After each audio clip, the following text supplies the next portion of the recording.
பிரியமானவர்களே, இயேசு கிறிஸ்துவின் நாமத்தில் நான் உங்களை வாழ்த்துகிறேன். இந்த அழகான இடத்திலிருந்து, அருமையான இடத்திலிருந்து உங்களோடு பேசுவது எனக்கு அதிக சந்தோஷம். நயாகரா நீர்வீழ்ச்சி உலக பிரசித்தி பெற்ற ஒரு இடம் இது. தண்ணீர் அவ்வளவு வெள்ளம் போல வந்து கொண்டே இருக்கிறது. இந்த நீர்வீழ்ச்சியினுடைய சத்தம் அப்படியே எழுப்பிக் கொண்டே இருக்கிறது. இந்த இடம் பார்க்கறதுக்கு ரொம்ப மனதுக்கு சந்தோஷமா, மன ரம்மியமா இருக்கும். சரி, இன்றைக்கு ஆண்டவர் உங்களுக்கு என்ன வசனம் வைத்திருக்கிறார் சொன்னா, வேத புஸ்தகத்துல 9வது சங்கீதம் 10வது வசனத்துல, கர்த்தாவே உம்மை தேடுகிறவர்களை நீர் கைவிடுவது இல்லை என்று ஒரு பக்தன் ஆண்டவர் கைவிடாதவர் என்பதை தெரியப்படுத்துகிறார். ஆண்டவர் கைவிட மாட்டான்னு நமக்கு தெரியும். நிறைய பிரசங்க கேட்டு இருக்கிறோம் இல்ல? யாரு கைவிட மாட்டார்? கர்த்தரை தேடுகிறவர்களை.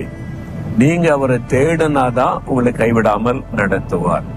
அவர் கைவிடாத தேவன், அவர் மாறாதவர். அவரை நம்புறவங்களை அவர் கைவிடவே மாட்டார். ஆனா கர்த்தரை தேடணும். ஆண்டவரை தேடுறதுன்னா எப்படி அப்படின்னு சொன்னா, அதிகாலையில் என்னை தேடுகிறவர்கள் என்னை கண்டடைவார்கள் அப்படின்னு ஆண்டவர் சொல்லி இருக்கிறார். அப்ப அதிகாலையில எழுப்பி ஆண்டவரை தேடுவது அப்படின்னா, அவருடைய சமூகத்துல போய் காத்திருந்து ஜெபம் செய்வது, அவருடைய முகத்தை தேடுவது, ஆண்டவரோடு பேசுவது, அவர் நம்மோடு பேசுகிற சத்தத்தை கேட்பது. ஆண்டவர் நம்மோடு பேசுவாராங்க. நம்ம சாதாரண மனிதர்கள். அவர் எவ்வளவு பெரிய தேவன் அப்படின்னு நினைக்கிறீங்களா? உங்களோட பேச ஆண்டவர் விரும்புகிறார். நீங்கள் ஆண்டவரோடு பேச விரும்புவதை காட்டிலும் அவர் உங்களோட பேசவும் உடைய குரலை கேட்க விருப்பம் உள்ள தேவனாய் இருக்கிறார். நீங்க விசுவாசிங்க. ஆண்டவருடைய சமூகத்துல போய் நேரம் கொடுங்க ஆண்டவருக்கு. அதிகாலையில் எழும்பி நீங்க வேத வசனத்தை தியானிச்சு அவரை ஸ்தோத்திரம் பண்ணி ஜெபம் பண்ணி பாருங்க. ஆண்டவருமே நான் தேட வந்திருக்கிறேன், என்கிட்ட பேசுங்க, எனக்கு ஆலோசனை கொடுங்கன்னு சொல்லி பாருங்களேன். அழகாய் பேசுவார். ஆண்டவரை தேடி ஆண்டவருடைய குரலை கேட்டு நடக்கிற ஆயிரக்கணக்கான தேவ பிள்ளைகளை எனக்கு தெரியும். நம்ம நினைக்கிறோம் ஊழியக்காரங்கிட்ட தான் பேசுவாரு. தவறான எண்ணம் இயேசுவை பற்றி கொண்டு இருக்கிறோம்.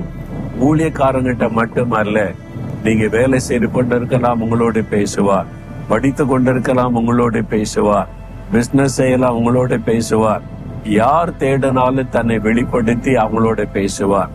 அப்ப நீங்க ஆண்டவரை தேடுகிற பழக்கமுள்ளவளா இருந்தா உங்களே ஆண்டவர் கைவிட மாட்டார். ஆண்டவரை தேடுறதே கிடையாது. சும்மா அவசரம் வந்தா மட்டும் ஆண்டவரே ஆண்டவரேன்றது அவங்களுக்கு எப்படி உதவி செய்ய முடியும்? அப்ப நீங்க ரெகுலரா வழக்கமா ஆண்டவரை தேடினாதான் ஆண்டவர் உங்களை கைவிடாதபடி உங்களுக்கு அற்புதம் செய்து நடத்த முடியும். அதற்கு உங்களை அர்ப்பணித்துக் கொள்ளுங்க. தினந்தோறும் ஆண்டவரை தேடுவதற்கு வேத வசனத்தை வாசித்து அவரை தேடுங்க. இந்த வசனத்துல அவரை பார்க்க முடியும், ஜெபத்துல அவரை தேடும் போது அவரை பார்க்க முடியும். ஒப்பு கொடுக்கறீங்களா? ஆண்டவரே, நான் தினந்தோறும் என் ஜெபத்துல வேத தியானத்துல உம்மை தேடணும், நீர் என்னை கைவிடாமல் நடத்தணும், என்னை ஒப்பு கொடுக்கிறேன். இயேசுவின் நாமத்தில் ஆமேன், ஆமேன்.